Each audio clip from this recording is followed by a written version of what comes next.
你看看妈妈这旗袍，好看吧？妈妈明天就穿这身旗袍送你去考场，寓意是旗开得胜。你说好不好？当然好了，妈妈，你穿这身旗袍最好看了。诺诺，明天你哥我就穿个耐克，咱们诺诺做题啊，必须全对。哥的金嘴一发声，满分稳稳揣怀中。我们家诺诺这小嘴啊，就是甜。妈，诺诺，哥，不像某些人啊，往那一站，看着就是碍眼。我们家是虐待你了吗？你穿这么寒酸给谁看呢？妈，我没有，没有，你非得让外人指着我的鼻子骂，说我偏心诺诺，克你，你才甘心吗？妈，您别往心里去，姐姐她也不是有意的，她可能就是对我们的穿衣风格不太感冒而已。您消消气啊。这个乡下来的野丫头，懂什么穿衣品味啊？还有脸嫌弃我们？我苦苦找了你15年，你这一回来就跟我们对着干，你就是被那些乡巴佬给我带坏的。妈，请你不要这样说我的养父。难道我说错了吗？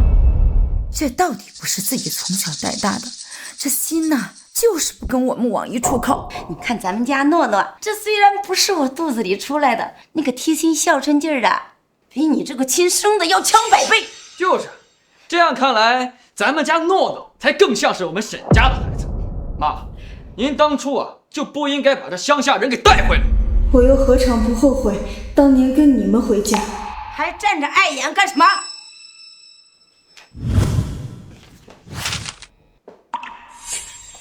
赶紧给我上去，不换好衣服别给我出来！给我进去，衣服换不好别给我出来！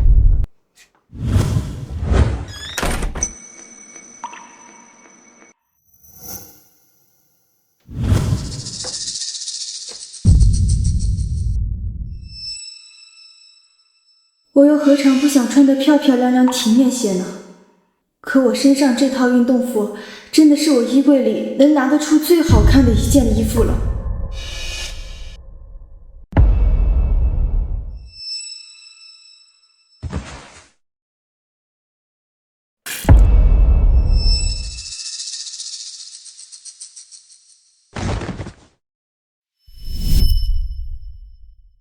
4年前，自幼被拐的我终于回到了父母的怀抱。时隔15年，您终于找到被拐的亲生女儿，请问沈总现在作何感想？非常感谢媒体和好心人的帮助，终于让我找回了我的亲生孩子。我发誓，我会用我的后半生去好好的补偿我的女儿，绝对不会让她受到一丁点的伤害。那一刻，我曾以为自己会是全天下最幸福的人。爸妈第一时间带着我见了他们收养的女儿。诺诺，我们把姐姐找回来了。姐姐，他们给她用了曾经属于我的名字沈诺。快去认识一下你妹妹。她用着我的名字过着我的人生。快去呀！去呀！姐姐，我之前老听爸妈提起你。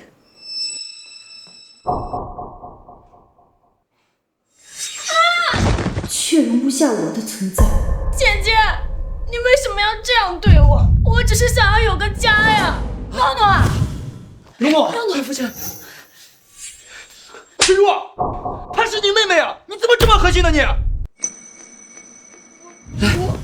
你没事吧？我看受伤没有？来，坐出来。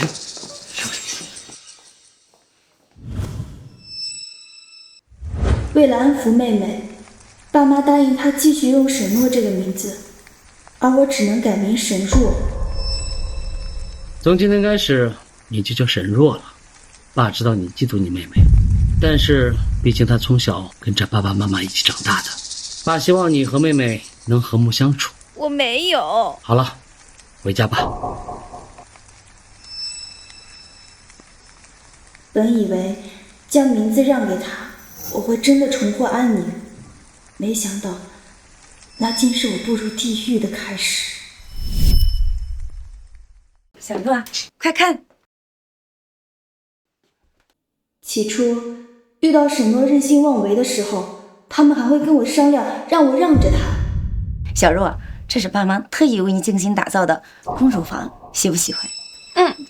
姐姐真是好福气，只有沈家的亲生女儿才配拥有这么好的房间吧。没关系，爸妈，我知道我只是个养女，不应该有这种奢求。可是爸妈，我求你们别把我赶出去行吗？诺诺，爸妈怎么会能赶你走呢？是啊，诺诺。爸妈，你们不能因为她沈若是你们的亲生女儿，就对诺诺厚此薄彼，我不同意。哥哥，我不想让爸妈为难。诺诺，这怎么是为难呢？这本来就是你应得的。是啊，诺诺，从小到大，爸爸妈妈最爱的就是你啊。小若，你是姐姐，应该让着点妹妹，这样好不好？爸妈以后再给你打造一个比这个更大、更漂亮的房间，好不好？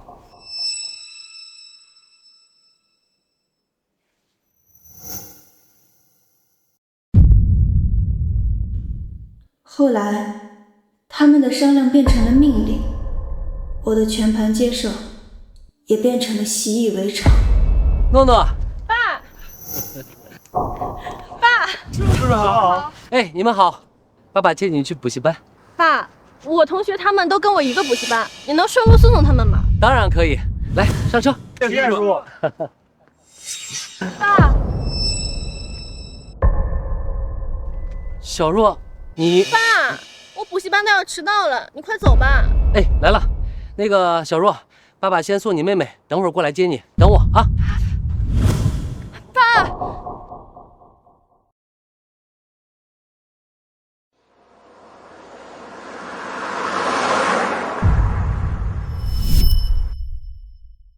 偏心的人永远不会承认自己偏心，只会指责你懂点事儿，再懂点事儿。可我还不够懂事儿吗？而我的懂事又为我换来了什么？您这情况还是让家长过来一趟吧，有些事还是得跟家里人说清楚。医生，你有话可以直接跟我说，我爸爸他们忙，抽不开身。你这肾衰竭的指标已经达到临界值，身体各项机能都在快速下降。那我还能撑到毕业吗？姑娘，你也别抱太大希望，最多也就这几天了。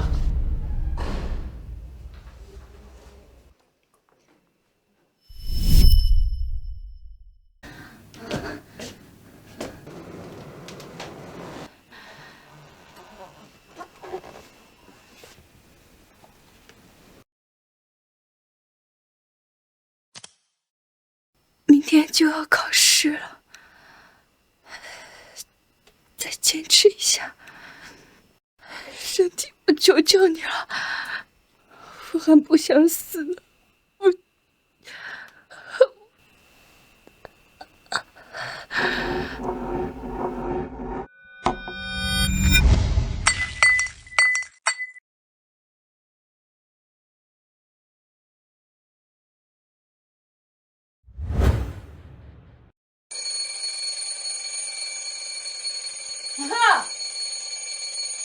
今天就考试呢，怎么还不起床？这么热的天，管那么严实，翻脸色给我看是不是？耶，拿你的前途给我赌气呢！老娘拼了命的把你生下来，我这还生了一个仇人呢！我。妈妈，我早饭呢。哎，妈马上就来啊！老娘今天没空搭理你，你爱死不死？哼，有本事啊，你今天别去考试，死丫头！呸！妈来啦！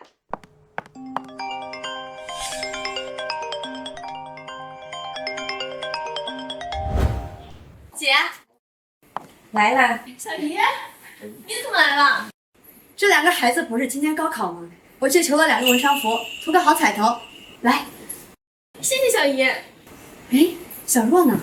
这丫头正给我闹脾气呢，到现在都没起床，干嘛什么事情都磨磨蹭蹭的，一股小家子气，一点都不像我们家的人。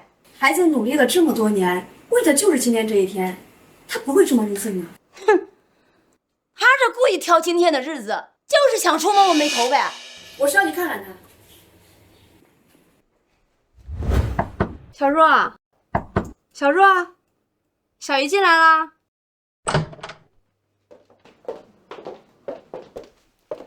小若，别睡了，今天可是你的大日子，不能迟到的。小若，你的教养被狗吃了吗？长辈在这跟你说话的，你连床都不起，真不知道那些乡下人怎么教育你的。是不是生病了？小若不是这么没教养的孩子，盖这么严，不会发烧了吧？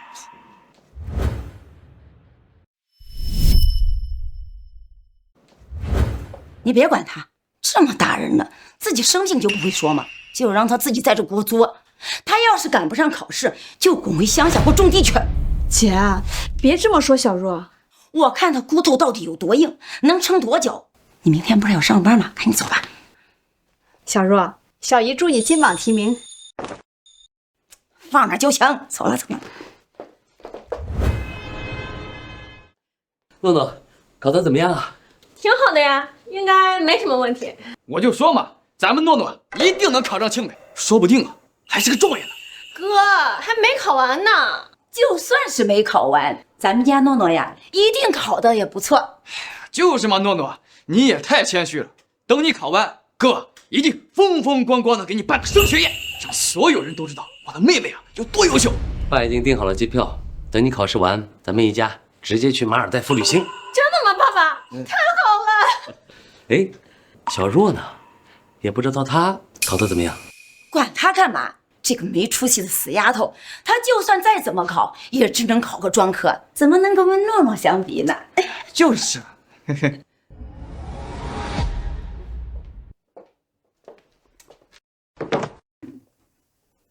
诺诺学习不错，将来是要稳稳当当考公的人。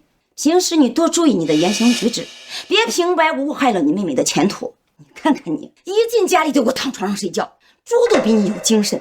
再看看诺诺，只要一进家门就进房间复习，人家就是奔着光明正道去的。你看看你，成绩练得底儿朝天，还懒得跟个蛆似的。说你呢，没听到啊？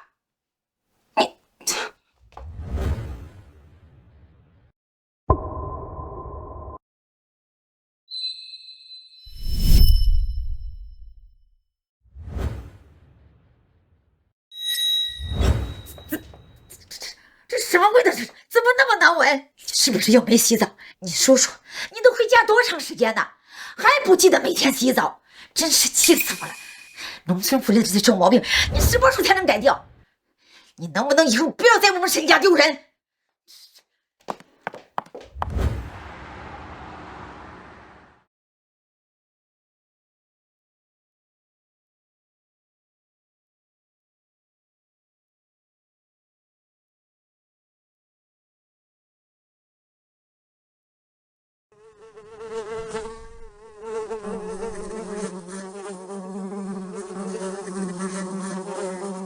你这屋子，我必须拍个视频发个朋友圈，让他们那帮朋友看看咱们高冷女神的另一面。不行，你不准发，你给我删了，删了！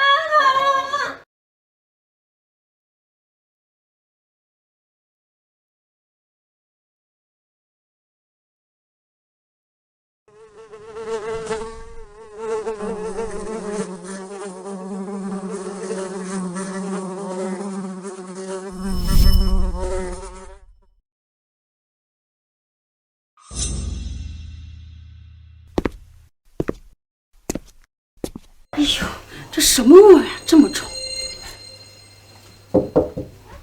小若小姐，你在屋里吗？小若小姐，你应一声啊！这可不会出什么事儿了吧？这，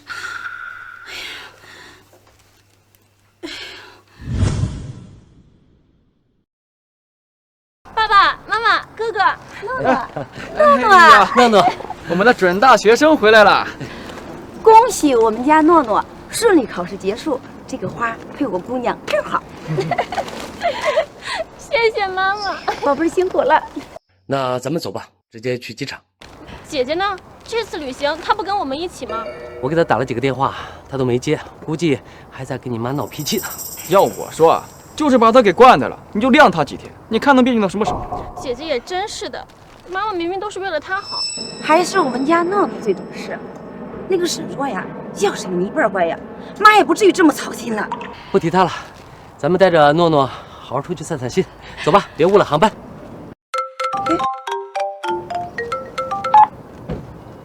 张阿姨，怎么了？夫人，你能不能回来一趟？我担心小若小姐她可能出事了。什么？什么？怎么了？张阿姨打来电话说，诺诺把自己反锁到房间里，怎么敲都不愿意出门。他能有什么事儿？无非就是装模作样耍脾气了。难道他没去考场？他去不去又能咋？就他那脑子，你到了考场也是给咱们沈家人丢脸。我已经叫了开锁公司了。那咱们赶紧回去吧。哎，爸，他都多大人了，难不成自己还能在房间里憋死啊？你这混小子，怎么能说这样的话呢？姐姐也许还在怪妈妈吧。今天早上出门的时候，我看见她了。我问姐姐要不要一起去考场，结果她凶巴巴的对我说：“别管我。”然后就自己回房间了。什么？看我说的啥？他就个上不得台面的野丫头。这个妮妮，竟然在这个关键点上给我闹事。沈家怎么出了这个不知好歹的东西？回头非好好收拾他不可。沈若，你还赖着不去考场？你要是想靠装病来博取爸妈的同情，那我劝你别做梦了，他们只会越来越讨厌你。沈若，你听见没有？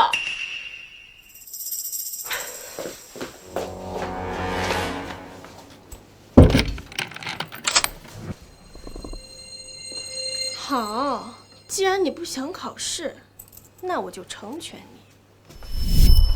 姐姐这么做，可能也是为了获得爸爸妈妈的关心吧。简直就是胡闹！如此重要的时刻，岂容他这么儿戏？算了，反正他就是个废物，考不考都无所谓。就是，还好我们家诺诺争气。哎，赶紧走吧，路上很堵，飞机可不等着。对，走，好，上车。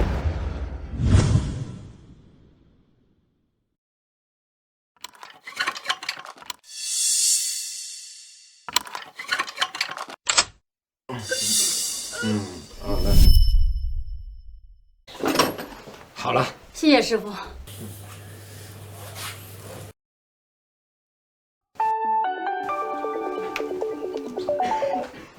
喂，夫人，小若小姐的房门终于……张妈，你不要管沈若，让她自己在房间里反省。可是小若小姐屋里……别再多嘴，做好你分内的事，再多管闲事我就开除了你。好吧，夫人。已经联系了。这怎么住人呢？发现了！哎，沈先生、沈太太，你们可算是回来了。哎，我说你们物业是不是有毛病啊？我们一家人好不容易出去度个假，就因为这点事把我们叫回来，真欠揍！就是，我女儿刚考试完，等着出去放松呢。有什么事儿不会等我们度假回来再说。实在对不住啊，沈太太，可这事我们也没办法呀。你闻闻你们家这味儿，比茅房还臭，你还好意思到外边逍遥？你这人说话怎么这么难听啊？来，你闻闻，整个别墅区都弥漫着你们家的馊臭味儿，你还好意思在这凶？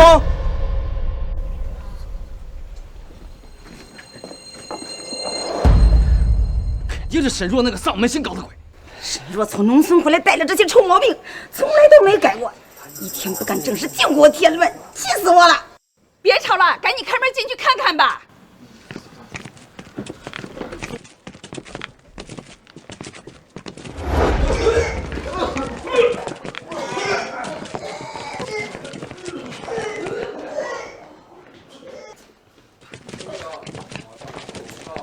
沈若这个畜生，我就是养条狗也冲我摇摇尾巴，这一天到晚就知道跟咱吵事。沈若，你在屋里搞什么鬼？赶紧给我滚出来！你们快看，那地上那是什么东西啊！这太恶心人了吧！这么丢人！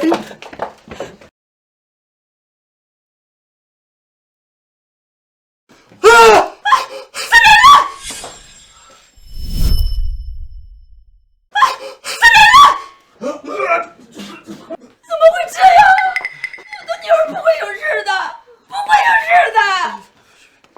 诺诺、小恒，让他们都出去！快出去，别看了！出去啊！等等，我们接到报案说你们家里发生了命案，按照法定程序，我们需要对现场进行封锁，并开展采样工作，请你们配合。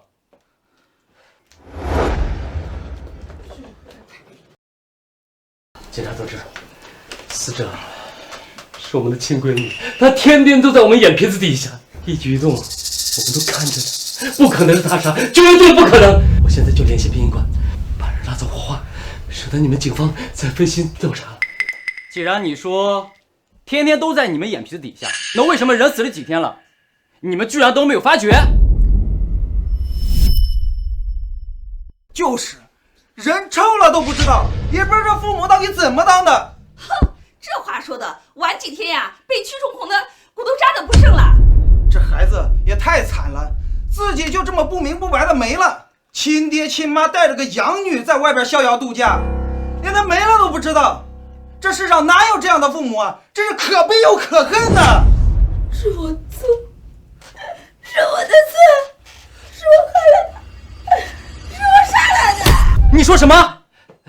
妈，警察同志，都是误会，孩子他妈可能一时受了刺激，脑子糊涂了才乱说的。他怎么可能杀自己的亲生女儿呢？这绝对不可能！是我的错，是我的错，是我的错。哎，妈！妈，快把这位女士送到医院！你们3个人陪我去警局做一份详细的笔录。好。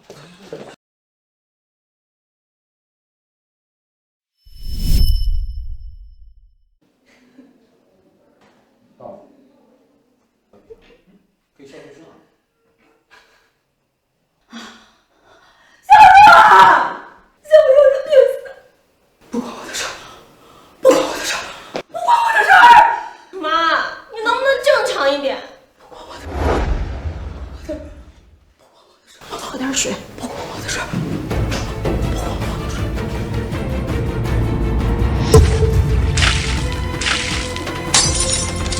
干嘛呀？是你，是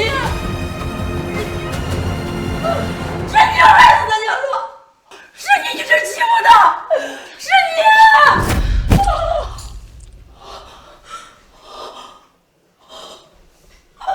他都已经死了，你能不能清醒一点？别发疯了！如火的时候，我就是这样对他的，我还打了他，用巴掌呼他，用脚踹他，他那么小，他有多疼啊！他的手被蛆虫啃烂，流着血，一直流，血都流干了。你自己在这发疯吧！小茹，是妈害了你，妈错了，妈该死，妈该死，妈该死啊！小茹，妈该死啊！小茹，这是沈诺的尸检报告，死因是重度肾衰竭，排除他杀的可能性。什么？肾衰竭？他怎么会有肾衰竭？我们怎么不知道？这就要问你们自己了。开什么玩笑？假的吧？你是在质疑我们法医的专业性吗？另外，我们在他胃里发现了大量的异食，大把的头发、纸盒、塑料，还有碎玻璃渣和铁钉。他的胃比常人足足大了2倍。这肯定是姐姐在乡下的时候养成的臭毛病，还好没有传出去，这要不然指不定外人怎么说我们虐待她呢。姐姐总是做这种荒唐事。这不是臭毛病，这是抑郁症引发的异食癖。你到底有没有把他当做亲人啊？怎么能说出这么冷血刻薄的话来？是我害死小茹，是我，都是我的错，都是我的错。你们要还有半分愧疚的话，就赶紧把人领回去，好好安葬吧。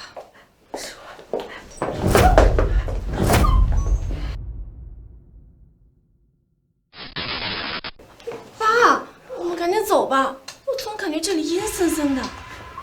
走，赶紧走。小茹，小茹。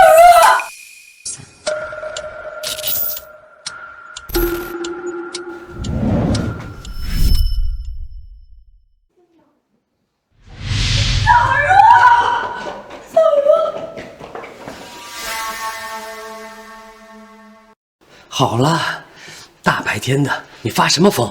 爸，我们真的要把姐姐的遗体带回家吗？接什么接？他死的这么不清不楚，万一他真回来找我们算账怎么办？爸，他真的会来找我们报仇吗？是他自己心理虚弱，扛不住压力，自己想不开寻了短见，凭什么怪在我们头上？那我们该怎么办？等我回去找个靠谱的大师好好算算，看看怎么处理比较合适。走。小若，小若，小若，妈妈的小若，妈妈的好女儿，小若。妈，你干嘛呢？诺诺，你把这个房间还给姐姐好不好？这个房间本来我就是给你姐姐准备的，还给姐姐好不好？妈，你干嘛呀？我的好女儿，你要什么妈妈都给你。妈妈去跟你抢，妈妈把所有东西都给你抢回来，好不好？好不好？好不好？真疯了！小诺。你真疯了！小罗，小若，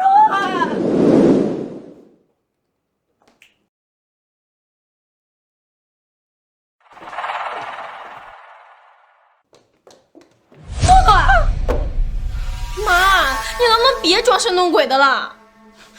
诺诺，是妈的不对，妈错了，妈不应该给你姐买这么贵的蛋糕。诺诺，妈知道错了。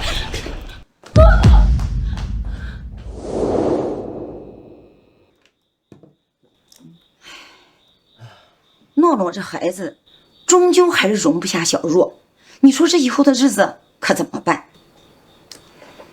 小若打小就在乡下遭罪，如今好不容易被咱们接回来，这衣食出行哪样不是现成的？对他来说已经是天大的福气了。是啊，诺诺这孩子心思细，一点小事就能在心里琢磨半天。看来我以后要把这心往这边放，千万可不能出什么岔子。这万一他憋出什么心理毛病，这以后可不好办呢。是啊。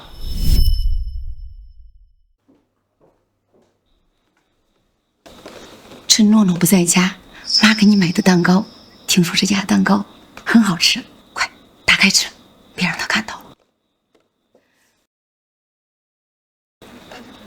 小若，生日快乐！谢谢妈。小若，你也别怪妈，你这个妹妹打小都被惯坏了。你这个当姐姐的，咱们就让着点儿，就当你为了我和爸，好不好？我们家小若真乖。你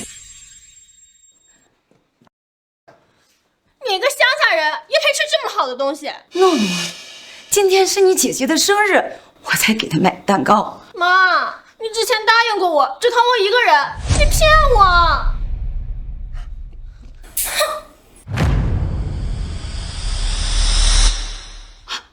诺诺，你这干什么？你别吓妈妈！那你答应我，以后眼里只有我一个人，只能疼我一个人。答应你，妈答应你，快放下，妈什么都答应你。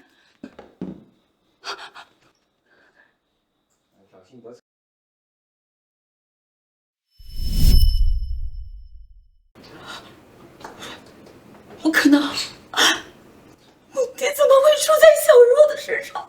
她怎么会想不开？她只是从农村来的一个野丫头，不可能，她不可能有那么敏感。怎么了？爸，我妈她已经疯了，赶紧把她送精神病院吧。瞎说什么呢？诺诺，扶你妈妈回房间。去啊，愣着干嘛？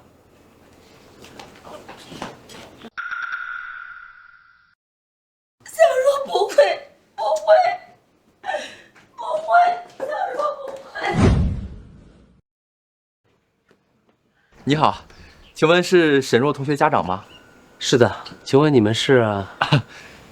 这位是青兰研究院的周明远，周院长。他这次亲自来呢，是想邀请小若加入我们研究院的。这青兰研究院，那可是国内顶尖，在国际上都排得上号的地方，多少顶尖人才挤破头都进不去的。不过，不瞒周院说，小女今年刚高中毕业，连大学门都没进呢。你们是不是弄错了？你们是不是弄错了？不会搞错的。早几年，我在一份学术期刊上发表的论文，有一处疏漏，就是沈诺同学最先发现的。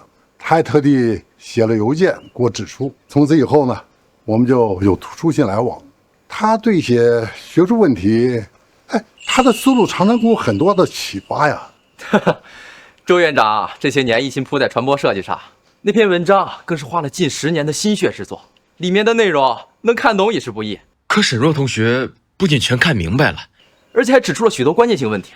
对，里面许多角度，就连周院长自己都是耳目一新啊！这等天赋，就是多少年都难遇啊！确实如此啊，他在流体动力学领域的天赋是我这些年见到最突出的。在我们的通信里，围绕着相关的课题，我们聊了许多。他也帮助了我许多。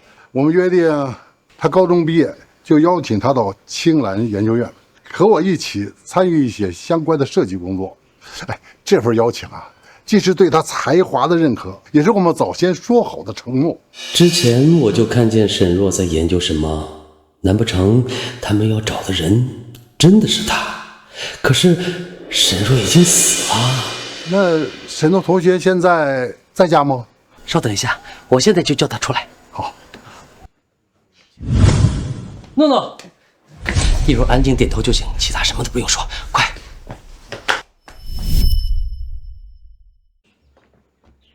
诺诺，这位就是这些年一直和你通信、跟你讨论船舶设计的周院长。周院长这次来，是邀请你加入青兰研究院的。周院长，跟您说一声，我们家诺诺最近刚把名字改了，现在叫沈诺，承诺的诺，这就是小女了。沈诺是吧？哈哈，能让我们周院长亲自来拜访的人，你是头一个。可见我们研究院对你的认可，可不是嘴上说说的。沈诺同学，你愿不愿意到我们青兰研究院呢？你们都不问问我的成绩吗？能让周院长看中的人，成绩自然是不会差的。不过，你要是能拿到今年的高考状元，可以不用参加任何考核，直接就可以加入我们研究院的。状元？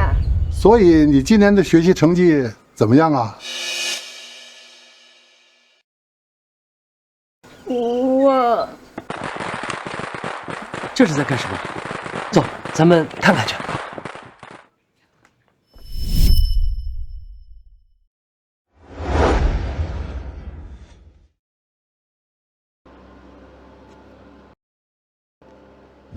你们这是？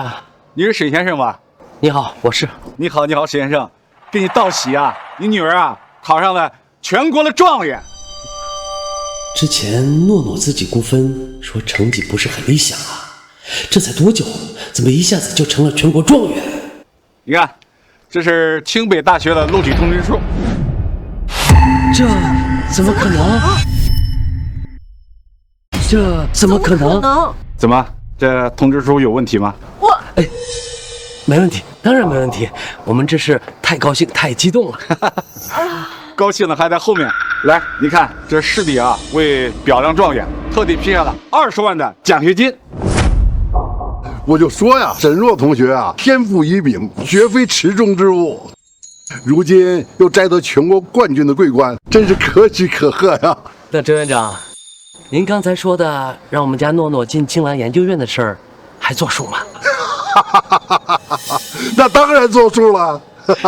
太好了，谢谢周院长。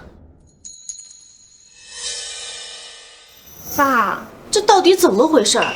我根本不认识那个周院长，而且这通知书上的名字明明是我姐姐沈若呀。看来周明远要找的人应该就是你姐姐沈若。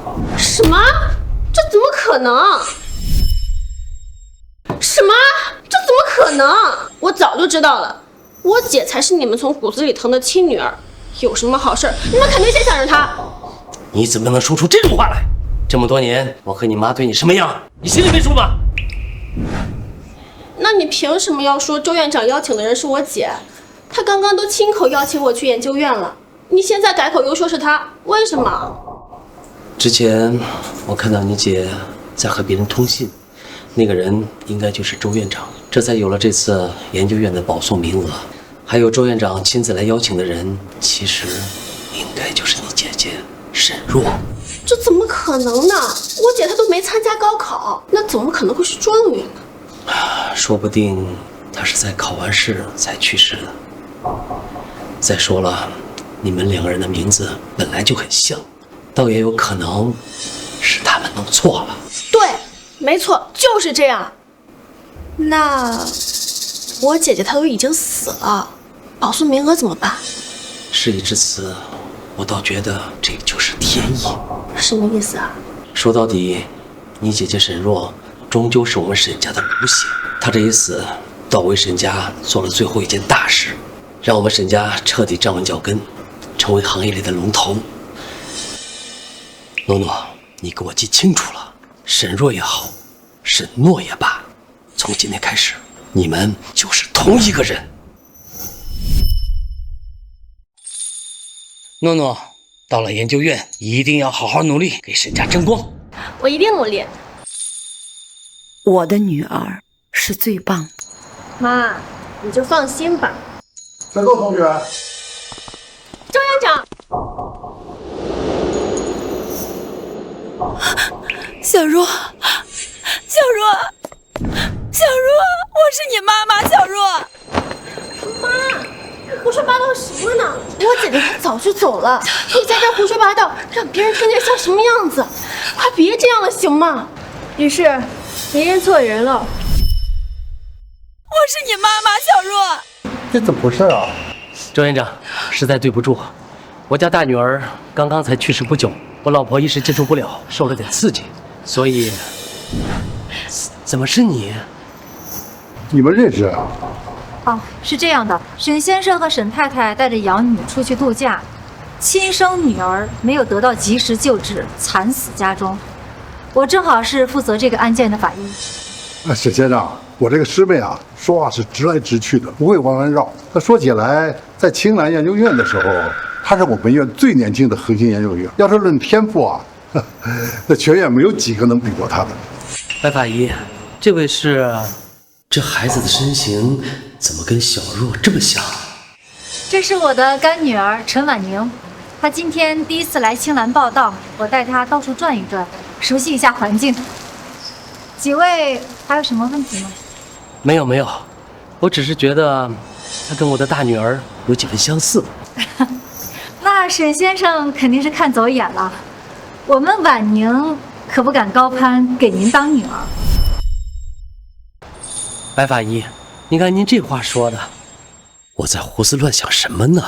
沈若明明已经死了，而且就死在我们眼前，怎么可能突然冒出来？一定是最近太乱了，开养花了。咱们青兰20年了，选学生向来严苛，像这样拔尖的苗子本来就少见，那偏巧他们两个不仅天赋出众，而且啊，研究的方向还碰到一起了，这真是缘分呐！慧敏啊，我看啊，不如这样，咱们为他俩办一个小竞赛，也算是别样的迎新会吧。一来呢，也让新人能够快速融入我们院的氛围；二来啊，让我们看看这样的好苗子能发出多大的光。你觉得呢？我没问题，一切都依我干女儿的。我同意。那沈诺呢？妈妈已经好久不犯病了，为什么会突然把她认成沈若？难道说……诺诺，朱院长问你话呢。姐姐，这大夏天的戴个口罩不难受吗？我帮你摘下来吧。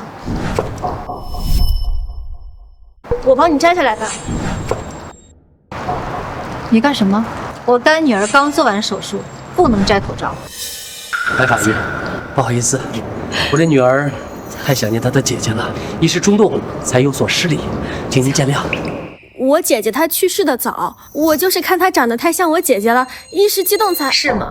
我们当时给周围邻居录口供的时候，他们一致表示你们姐妹俩的关系并不融洽。诺诺又欺负小若了，诺诺又欺负小若了。妈，你胡说八道什么呢？别说了，别说了，别在外面给我丢人了。那沈若同学，我刚才的提议，那你意下如何呢？我没有意见，您安排就好。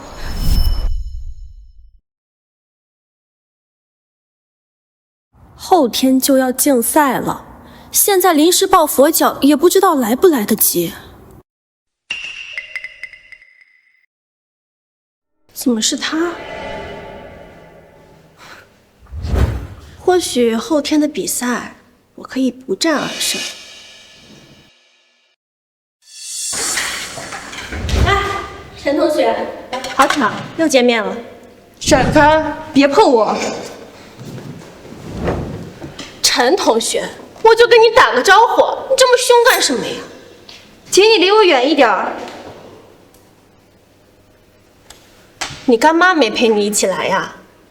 我听说她当年可是跟周院长并称为青蓝双子星，可是后来因为私生活不检点，就被学院开除了。我也听过这个瓜，当年的青蓝双子星，谁人不知，谁人不晓啊？不错，而且据说这个白慧敏的才华远在周院长之上，只是后来未婚先育，才葬送了大好行程。这种人简直丢尽了学术界的脸面。现在倒好，靠着旁门左道钻空子，把你这个来历不明的人塞进青蓝。你们到底什么关系啊？竟然能让他为了攀附，连这点学术底线都不要了？干妈，她不会就是白慧敏的私生女吧？哎，你别说，还真有这种可能。你们心脏看什么都是脏的。大热天戴个口罩，不是怕见人是怕什么呀？你有本事摘下来啊！你算老几？凭什么听你的？我看你就是心虚。你还敢打人？我看他就是狗急跳墙。现在这女生啊，真是不思进取，年纪轻轻就想着走捷径，往有钱有权的人身上扑。我要是他爸妈，我非打断他腿。大家都是拼死拼活考进青蓝的，却被这种攀关系的人踩在头上，大家甘心吗？没错，我们寒窗苦读这么多年，就是为了让这种人成为我们的垫脚石。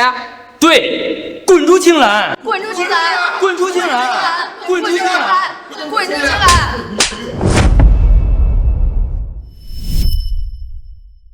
滚出青蓝！滚出青蓝！滚出青蓝！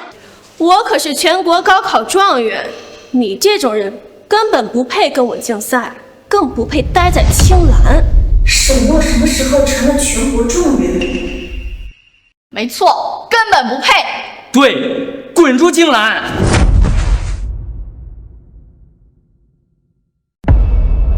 滚出青蓝！滚出青蓝！滚出青蓝！滚出青蓝！滚出青蓝！滚出青蓝！滚出青蓝！青蓝！滚出青蓝！滚出青蓝！滚出青蓝！你这种货色根本不配跟我竞赛，识相的话就自己退出，否则我就把这个视频放到网上，让你一辈子也抬不起头。贱人，给我把他按住！我今天倒要看看你究竟是个什么东西！放开我！你们在干什么？你们在干什么？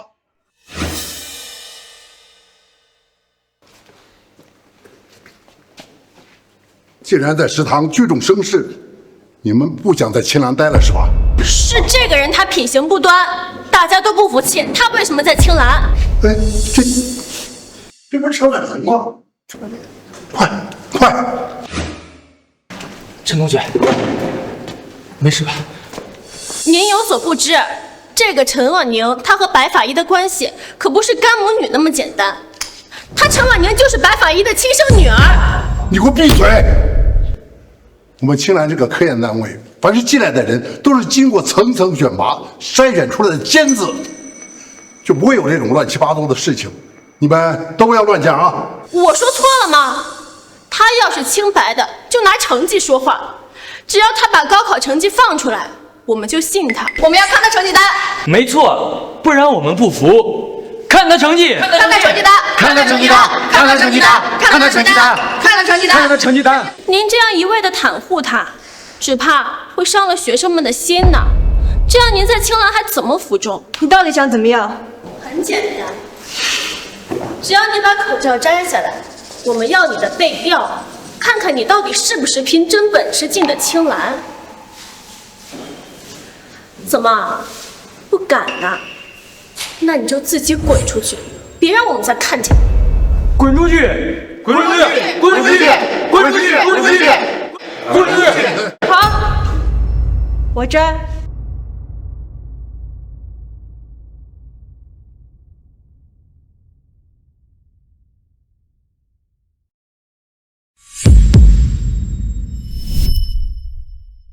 好，我摘。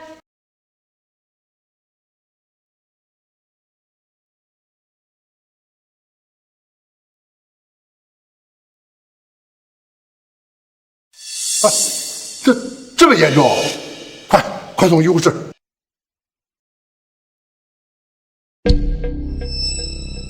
竟然在我眼皮子底下搞霸凌，你简直是无法无天！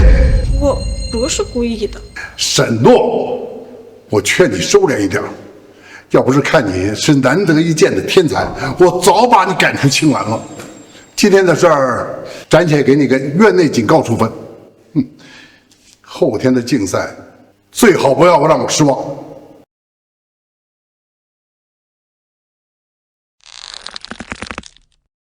这婉娘，你给我等着！婉娘，婉娘，怎么样？让我看看伤得严不严重？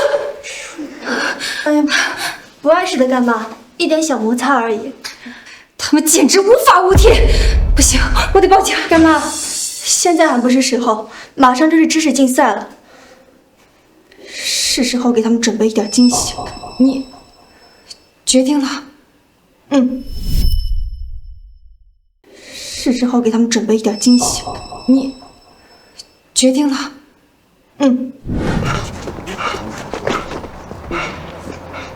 您拨打的用户已关机。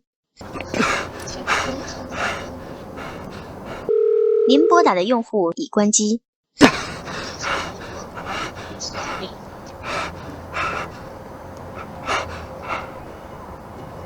喂，出事了！小若，小若，小若，小若！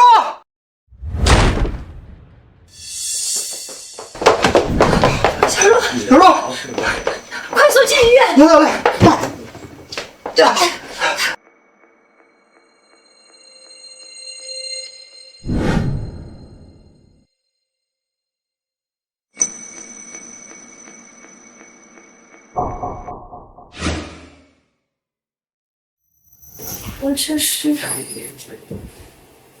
我这是到天堂了吗？喂，我的傻女儿啊，你怎么净说傻话呢？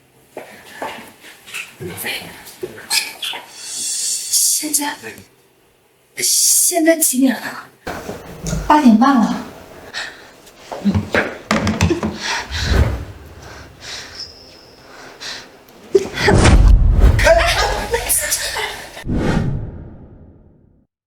小若，你才刚醒，好好卧床休息吧。今天是高考，我必须参加考试。好，干妈开车送你去。好。今天是高考，我必须参加考试。好，干妈开车送你去。好，干妈，还好有你和爸在。高考那天，要不是你飙车闯了3个红绿灯，我肯定赶不上考试。还有上个月的生理值，要不是你们找到了匹配的社员，我可能……好孩子，咱们大难不死，以后有的是福气。我现在一想到沈家那群白痴被一个死猪肉吓得魂飞魄散，我都觉得好笑。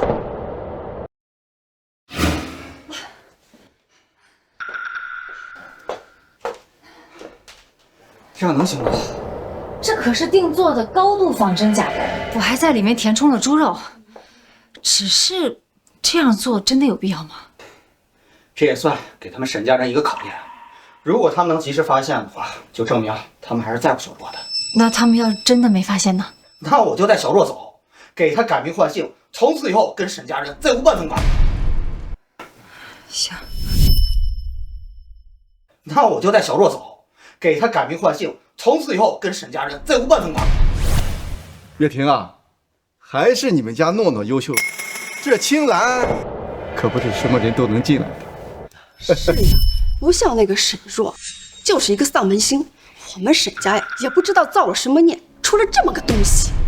这人都死了，你少说两句。他把我儿子送进监狱，断送了我儿子后半生的职业生涯，就连弟妹也是因为他的死变得疯疯癫癫的。我说他几句怎么了？行了，这大喜的日子，别说这不高兴的话。月婷啊，这弟妹和小恒怎么没来啊？这大喜的日子，别说这不高兴的话。月婷啊，这弟妹和小恒怎么没来啊？啊，他最近一直在家里休息，小恒留在家里照顾他。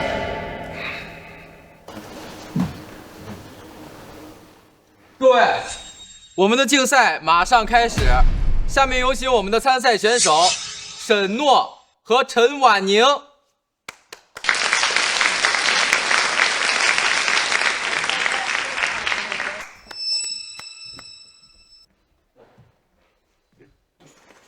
诺诺，加油！这陈婉宁是怎么回事啊？这是不是不敢来了呀？害怕也属于正常，毕竟我们家诺诺是非常优秀的。这既然对方没有来，那是不是直接可以判定我们家诺诺获胜了呀？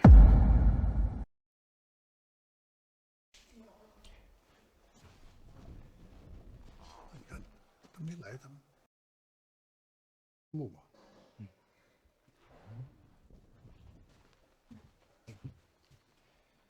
既然陈婉宁没有来，我宣布，本次比赛的获胜者是……谁说我弃权了？本次比赛的获胜者是……谁说我弃权了？你还好意思来？我为什么不好意思？之前是你校园霸凌，导致我重伤住院，才差点没办法参加这次的竞赛。好了，你们两个都是特招进青兰研究院的，这足以说明你们的潜力。我希望啊，在这次竞赛中，你们拿出你们的真实实力说话，让那种质疑者闭嘴，让旁观者心服。但如果害怕呢，那现在就可以主动离开。我可以参加竞赛，我也可以。既然这样，我宣布竞赛正式开始。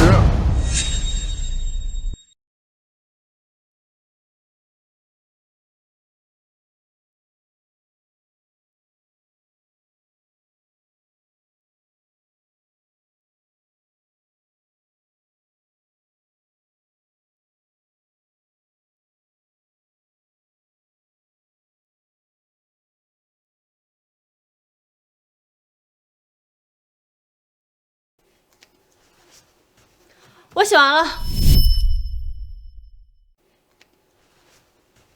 我写完了。诺诺啊，还真是优秀啊！这么难的题，居然能在这么短的时间内写完。这周院长都夸我们诺诺呀，是难得一遇的天才呀，那自然是没得说呀。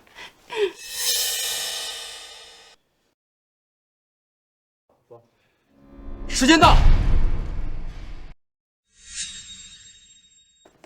请评委上前评分。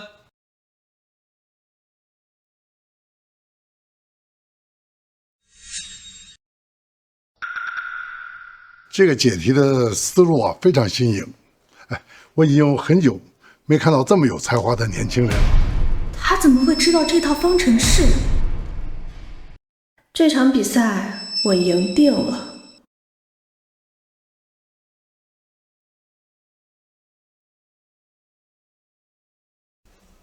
这解题思路怎么跟沈诺的这么像啊？明明是沈诺先交卷的，该不会他是抄袭沈诺的吧？很有可能，这题这么难，肯定是他怕写不出来丢人，才讲的这些歪门邪道。也难怪，他不就是靠着关系才进的青蓝吗？也难怪，他不就是靠着关系才进的青蓝吗？没想到这陈婉宁还真挺厉害的，这么难的题都会。不过还好我提前看了沈若以前的笔记，他的解题思路完全够我赢了这个人。婉宁是凭自己的实力进入青蓝的，竞赛现场上这么多双眼睛看着呢，全程是他自己在答题。事实就摆在眼前，这就是公然抄袭。这成绩差一点不是什么大不了的事情，这作弊嘛就可耻了，这可是人品问题。这青蓝呀，也不知道在哪儿找的这么恬不知耻的东西啊！真是寒了多少人的心呢！哎，都不要吵了。虽然这两人解题的思路啊非常相似，但是这是在一个固定的公式上进行创新的，所以啊，这不代表抄袭。周院长，那现在怎么办？我们家诺诺这么优秀啊，可不接受平局啊！就是我们才不接受平局。那要根据这个情况，我看不如给他们两个再加赛一场，你们看怎么样？可以。那行。评委组通过商议一致决定，通过附加题的方法来决定竞赛的获胜者。评委组通过商议一致决定，通过附加题的方法来决定竞赛的获胜者。这简直就是多此一举嘛！获胜者明明是我们家诺诺的。好吧，既然如此，那就由我亲自来出题。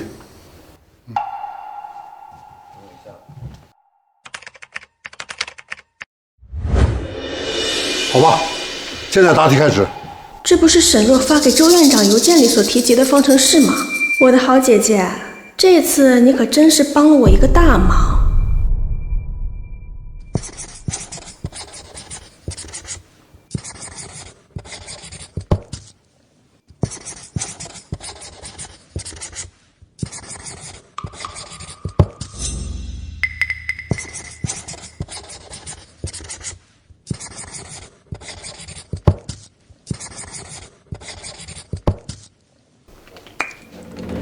我写完了。这个陈婉宁，该不会是知道自己比不过沈诺，直接摆烂了吧？没错，他一个靠关系走后门进来的人，怎么可能轻易的解出这道比上一道还难的题目呢？我也写完了。请二位移步一旁，等待评委上前评分。我也写完了。请二位移步一旁，等待评委上前评分。陈婉宁，我劝你啊，早点认输，省了在这丢人现眼。你输给我们家诺诺这样的天才，根本不丢人。该认输的应该是沈诺才对。你这个关系户，你现在还敢顶嘴？你是不是非得闹到青兰那把你开除你才甘心？到底是谁被开除还不好说呢。一个连脸都藏着掖着的人，这能是什么好人呢？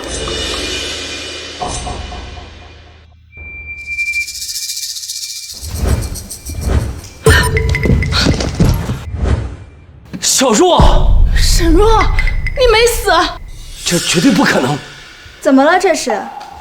看你们的反应，是我长得像某位故人吗？这到底怎么回事？这到底怎么回事？他们应该是认错人了。你真的不是沈若？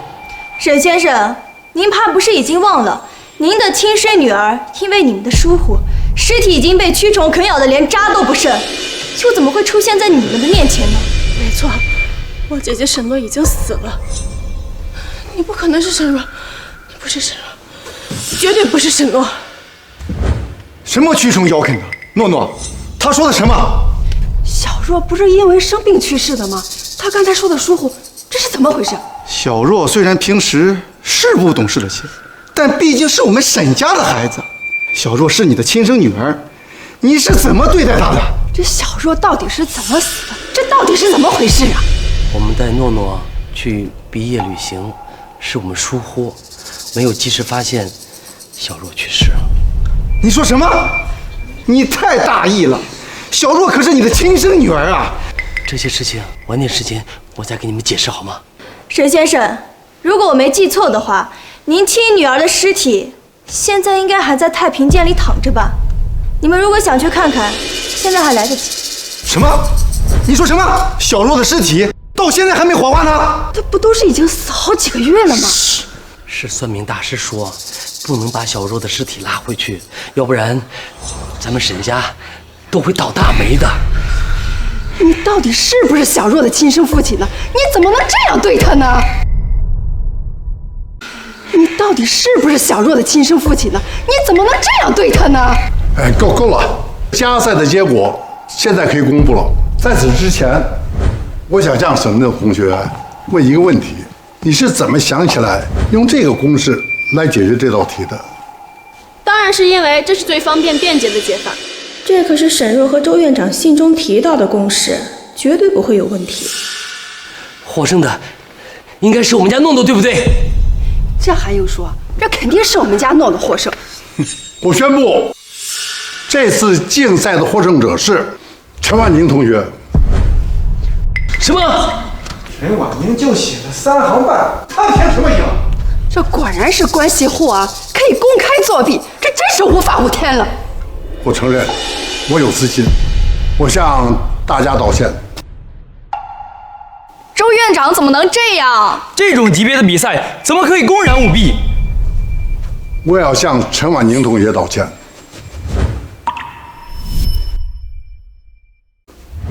我也要向陈婉宁同学道歉。你也不能因为事情败了就给陈婉宁道歉呀，这也太不像话了。看来这陈婉宁的背景真硬。原来是这样，真是学术界的耻辱！让堂堂青兰的院士当众道歉，这背景，想想都可怕。我要退出青兰，有他这样的人压在我们头上，我们这些寒门学子一辈子都不可能有翻身的机会。耻辱！耻辱！耻辱！耻辱！这道题，沈若同学他早就知道。什么？怎么可能不知道？周院长包庇的人是沈诺，这怎么可能？这赢的人不是陈婉宁吗？周院长，你到底在说什么呀？诺诺，你快给大家解释解释。还是我来说吧。早几年，我和沈诺同学通信中探讨过这个问题，而现在沈诺解这道题的思路，就是当年我最早的解题思路。您的意思是，诺诺以前就知道这道题？确实如此。那既然这样，他怎么还会输掉比赛？因为这个答案是错的。什么？这怎么可能？那封信里，周院长明明信誓旦旦地炫耀了自己的研究成果，他是青兰的院士，怎么可能出错？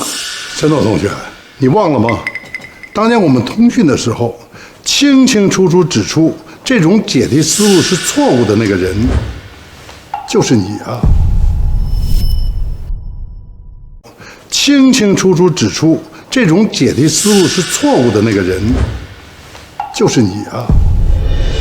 我们原本约定下一季的通信中把他的解题思路分享给我，可是后来不知道因为什么，这个通信就突然中断了。所以说，您把这道题作为这次竞赛的附加题，就是为了得到最佳的答案。不错。当时迟迟没有给您回信，是因为我回去想了很久，我发现您的方法就是最正确的方法。是这样吗？没错，我想了很久，我始终觉得这就是最合适的解题方式了。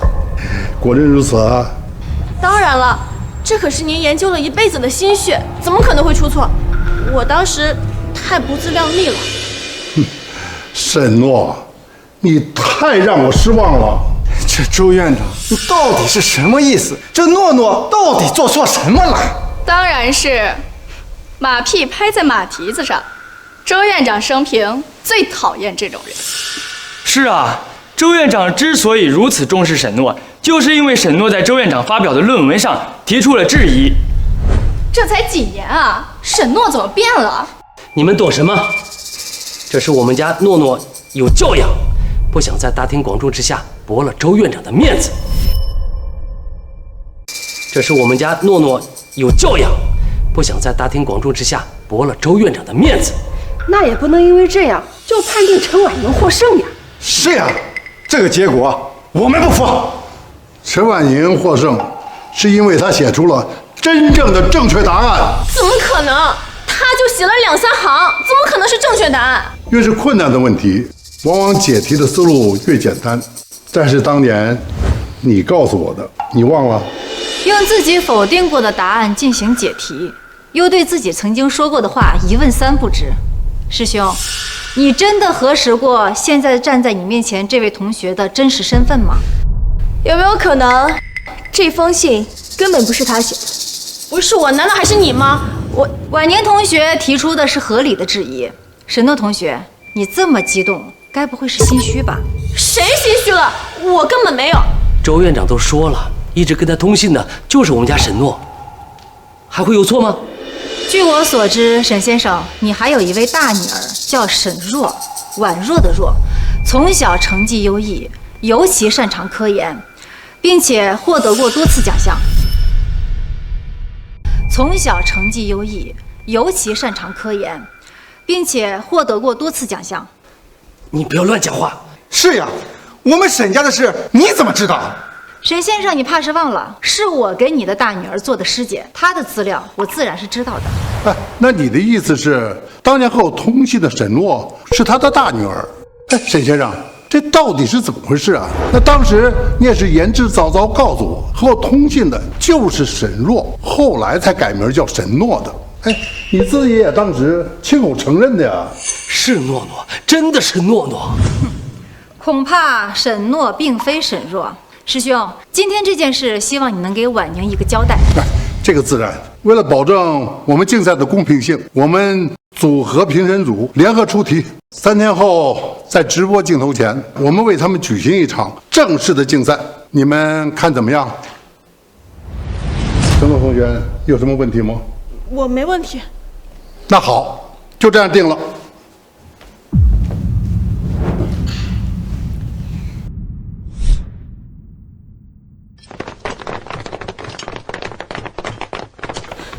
爸，那个陈婉宁真的是沈若吗？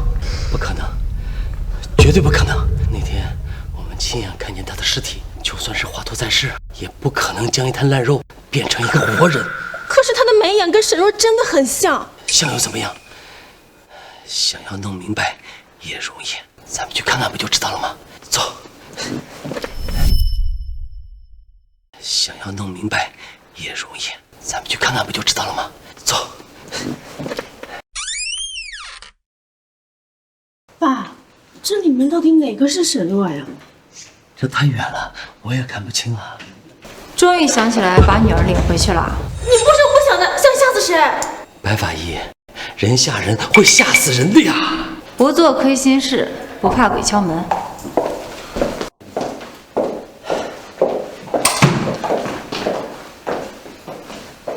这个。白法医，这真是我女儿吗？这不是写着呢吗？不过为了以防万一，还是确认一下吧。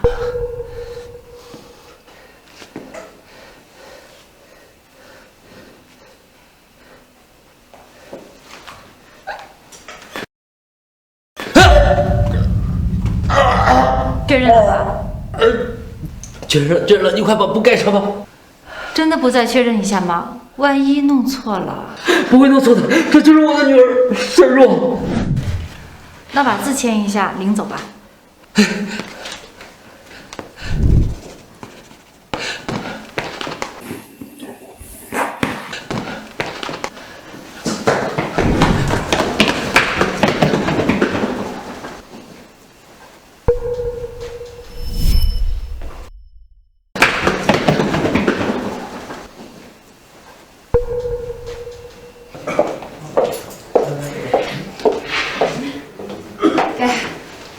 都办妥了，谢谢干妈。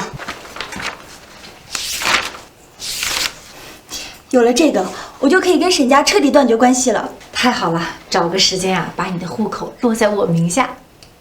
小子怪美的。爸爸，听见没？他管我叫爸。你就是个养父，得意什么呀？哎，养父也比你这干妈强。干妈怎么啦？哎，这女儿啊，就得跟着妈，跟着妈才幸福呢。你懂什么？当初我让婉宁回沈家，也是心里盘算着那是他亲爸妈，在亲生父母跟前，吃的穿的都不用愁，更不会受半分委屈。可谁能料到，我竟是把我的婉宁亲手推进了那样的火坑啊！我要早知道这样的话，当初就是拼了这条命，也不能让他们把你给带走。你拿什么拼命呀？他们财大气粗的，你一老头怎么拗得过他们？干妈，爸，过去的事咱就不提了。你确定沈家的人不会发现吗？放心吧，他们巴不得早点把尸体拉出去火化，看都不愿意看一眼。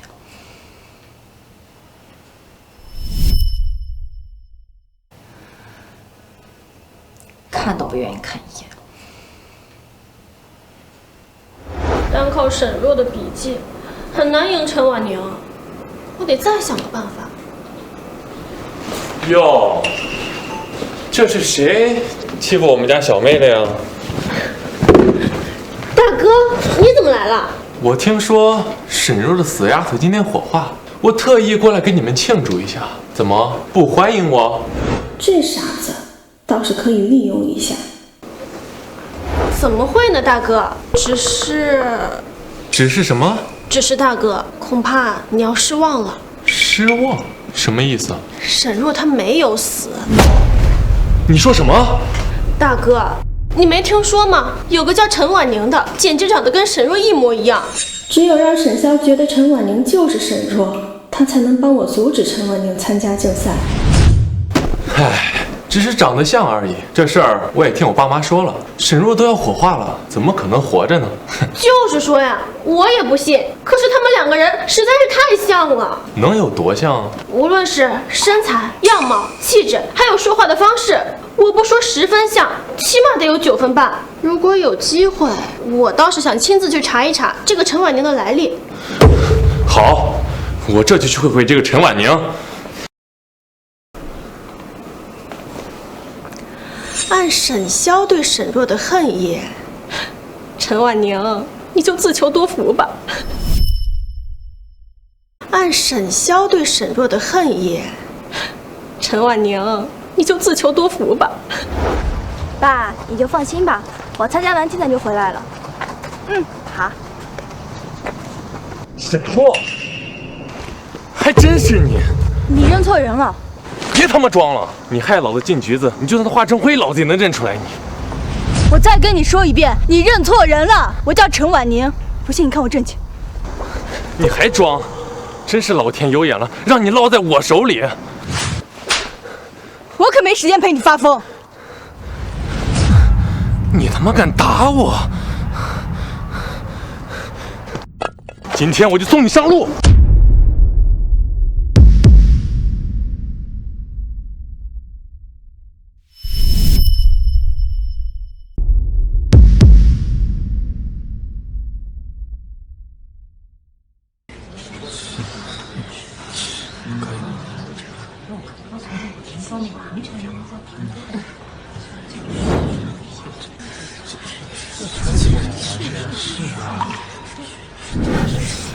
都这会儿了，这陈婉宁他人呢？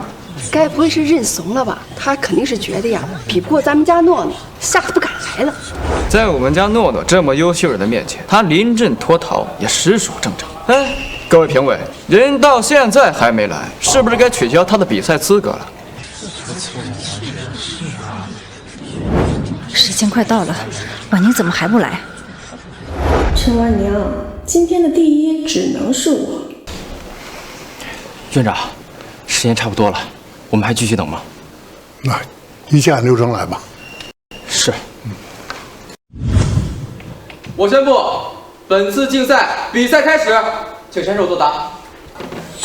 老陈，婉宁有没有联系你啊？他刚跟我通过电话，现在应该已经到青南了。哎呀，他还没有过来，电话也打不通。坏了，婉宁出事了！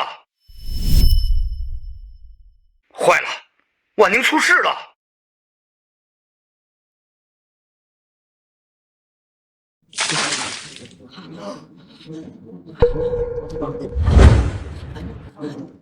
你要干什么？你这是违法的！犯法？你有本事就再把老子送进去啊！你要干什么？看不出来吗？我弄死你！你有什么话好好说？好好说。你当初把老子送进局子里的时候，你怎么不好好说？不是我，真的不是我，你认错人了。我真的不是你说的沈若。哼，死到临头还嘴硬。我真的不是你说的那个人。不信你看我的证件，我的证件在包里。我真的不是。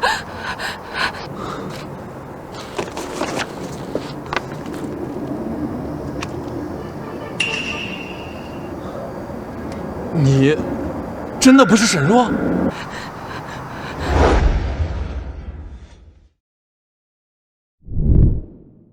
虽然还有很多题不会，但没有对手的比赛要我怎么说？虽然还有很多题不会，但没有对手的比赛要我怎么说？这不可能，你就是沈若！等等，死到临头了，就跟阎王爷说去吧。你不是认为是沈若把你丢进监狱里面的？我手机有证据可以证明他的清白。我凭什么相信你说的话？是真是假，你一看便知。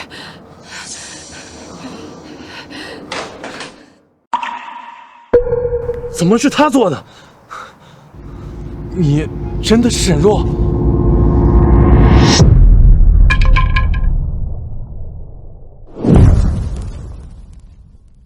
我要交卷。这陈婉宁到现在连影子也没见着，咱们诺诺的头名稳了吧？现在呀，就算是从天上掉下来，这就剩10几分钟了，还能翻了天不成？真的是太可惜了。原本我们家诺诺啊，还想好好的跟他较量一下，谁知道他这么怂，还没参赛就害怕的不敢来了。可不是嘛，估计是知道比不过，早躲起来哭了吧。你们别得意的太早。你们别得意的太早。哟，这个时候了还嘴硬啊？你有能耐呀，就让陈婉宁现在从地里钻出来，过来答题呀！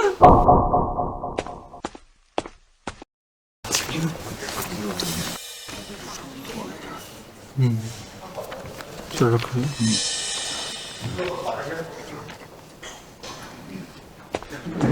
院长，我们宣布比赛结果吗？可以。基于陈婉宁没有出席本次竞赛，评委组一致决定。等等，陈婉宁，你怎么在这儿？那你觉得我应该在哪儿？各位老师，我可以答题了吗？可以。婉宁，加油！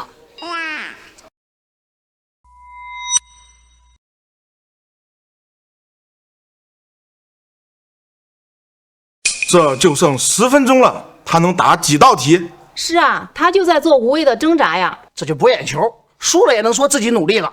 陈婉宁，你等着，这次我肯定赢。陈婉宁，你等着，这次我肯定赢。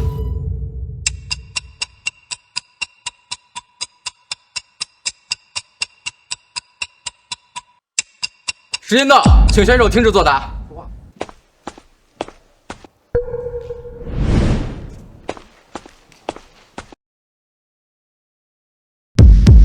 我说还有阅卷的必要吗？直接宣布结果得了呗。是啊，这都做这么久了，怪累的，就没必要耽误时间了。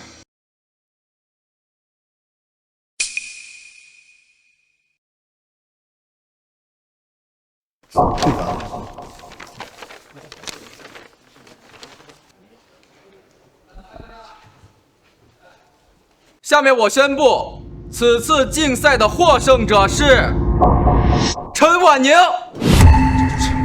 什么？这是2位选手的试卷，在座的如果有人对评定结果有异议，可以随时提出。陈婉宁好像确实更胜一筹哎。沈诺好多题都是错的，也就勉强及格呀。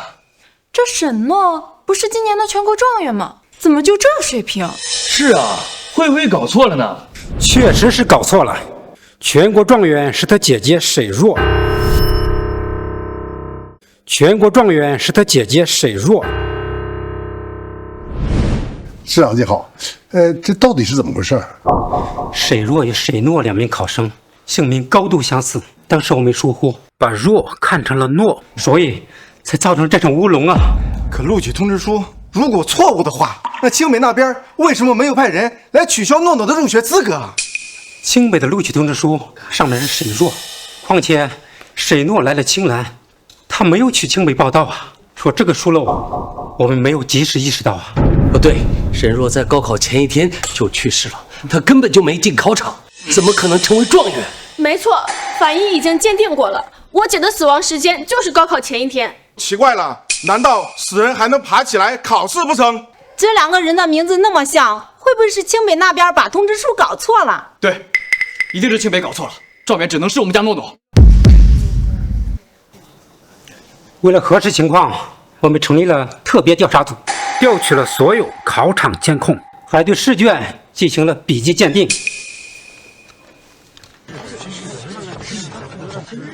这绝对不可能！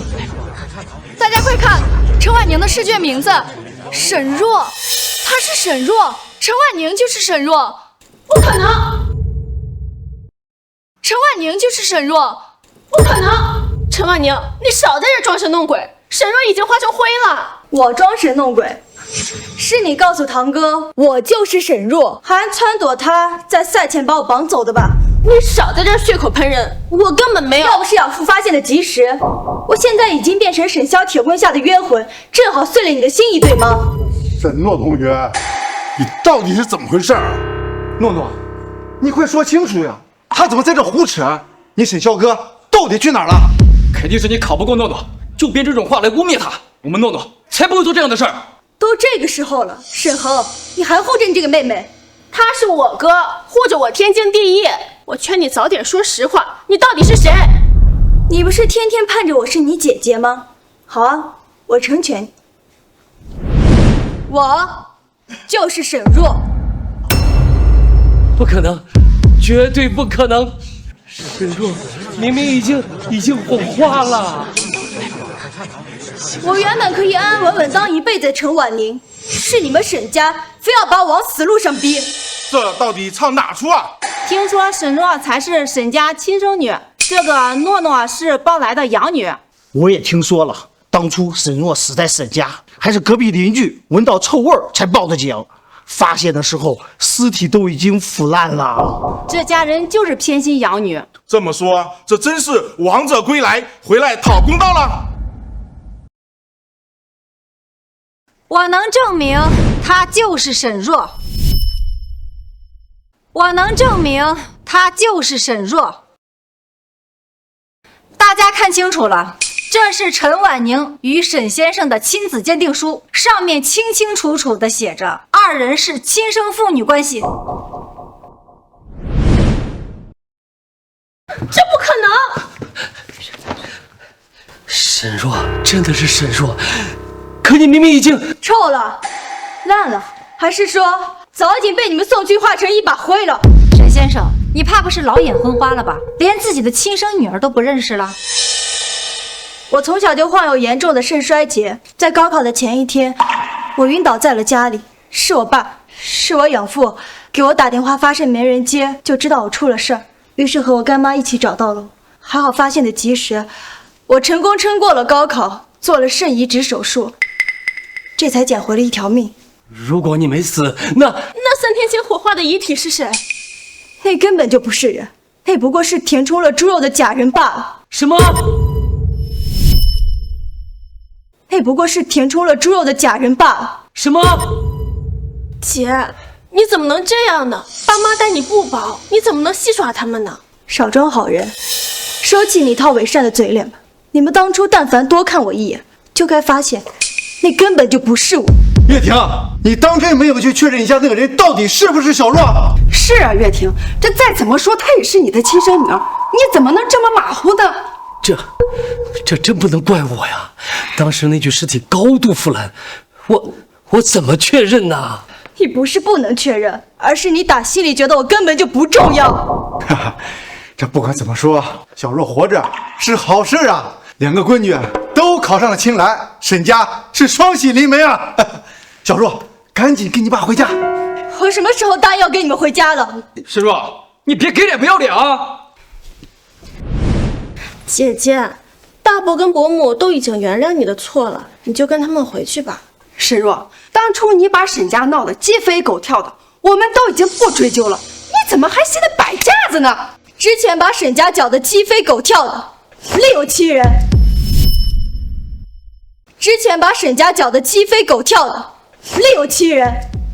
你这话里有话，你这是什么意思？沈若，你把话给我说清楚。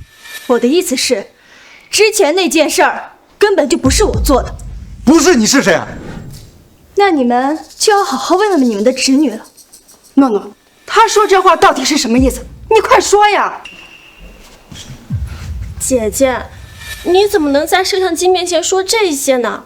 你不就是想当着全国观众的面来掩盖你之前的错吗？我知道你从小的家庭条件不好，所以你心里不平衡，你就嫉妒我们沈家的孩子。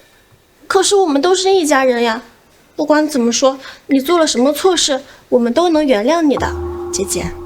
这沈若真是心理扭曲，竟然对自己的亲人下毒手。就是，这种人就是天生的恶种。这沈家人也太善了吧，都这种情况了，还要认他。姐姐，只要你认真道个歉，我们都能原谅你的。啊！姐姐，只要你认真道个歉，我们都能原谅你的。啊！沈若，你别太过分了，诺诺对你这么好，你怎么还推他？看来我之前跟你们断绝关系是做对了。你怎么跟长辈这样说话？我们白养你了！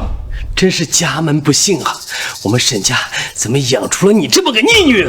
之前堂哥的事儿，明明就是沈诺做的，你们却不分青红皂白的全都怪在了我身上。我之前念着你们有养育之恩，怕你们知道后对他失望、难过、生气，所以我一直忍着不说。我现在告诉你，我今天要和你们彻底断绝关系。那怎么可能？诺诺那么乖巧懂事，他怎么会干出那种事情？沈若，你自己做错的事儿，还要把屎盆子扣在诺诺身上，你还有没有良心啊你？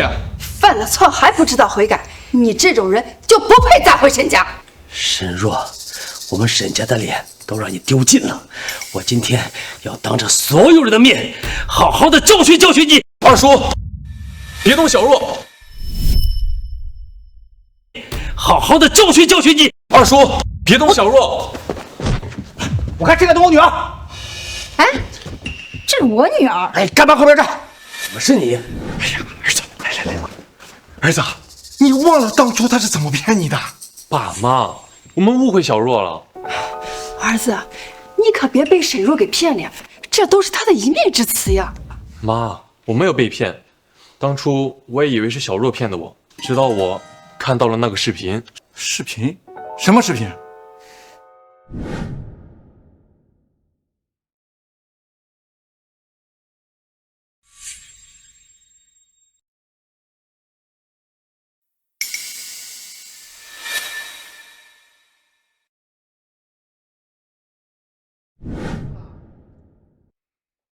诺诺，这是怎么回事？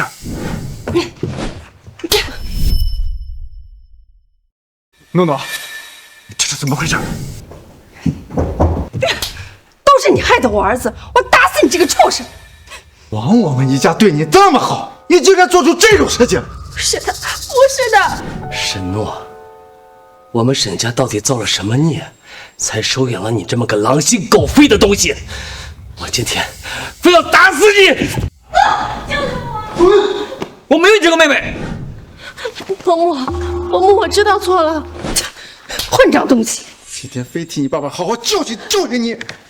好了，这里是青兰，你们回家去解决家务事情，我不管。但在这儿就得守我的规矩。况且，现在沈诺还是我青兰的人，我绝不允许你们在这儿胡闹。哼，周院长，到现在了，你还觉得沈诺就是你当年要找的那个笔友吗？你这话是什么意思啊？你这话是什么意思啊？周院长，你被骗了。你要找的那个笔友根本就不是沈诺，而是沈若。可之前的信息那都对不上了。周院长，我为了让沈家更上一层楼，骗了你，让他进了青兰。怎么？小若被找回来之前一直叫沈诺，沈诺一直霸占他的名字不肯还给他，所以我们才被迫给他改了名字，叫沈若。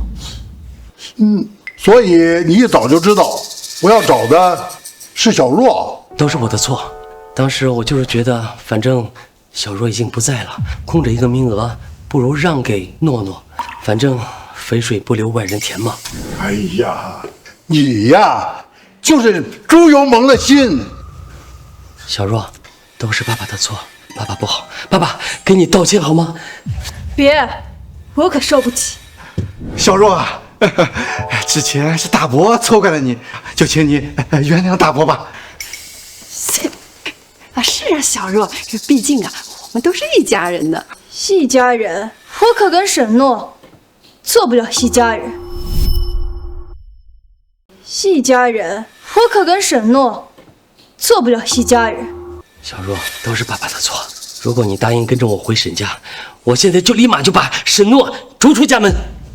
爸，你怎么忍心这样对我？你别叫我爸，我不是你爸。小若，以前是哥糊涂，是哥哥的错，跟我们回家吧。可以后肯定好好心疼你，不让你受半点委屈。我可不稀罕。哈哈，小若啊，别耍小孩子脾气了，我们可都是打断骨头连着筋的一家人啊！哎呀，这家人哪有隔夜仇啊？家人，我和我爸和我干妈才是一家人。这再怎么说，他们跟你也没有血缘关系啊，不比我们沈家呢。血缘关系，以前我天真的以为血缘是这个世界上最牢不可破的东西，可你们呢？是你们亲手教会我，亲人可以自己选择，而你呢，根本不配做我的亲人。走吧，爸，走吧，妈。小若，小若，安静！我宣布，青兰研究院将沈诺除名，且未来永不疏用。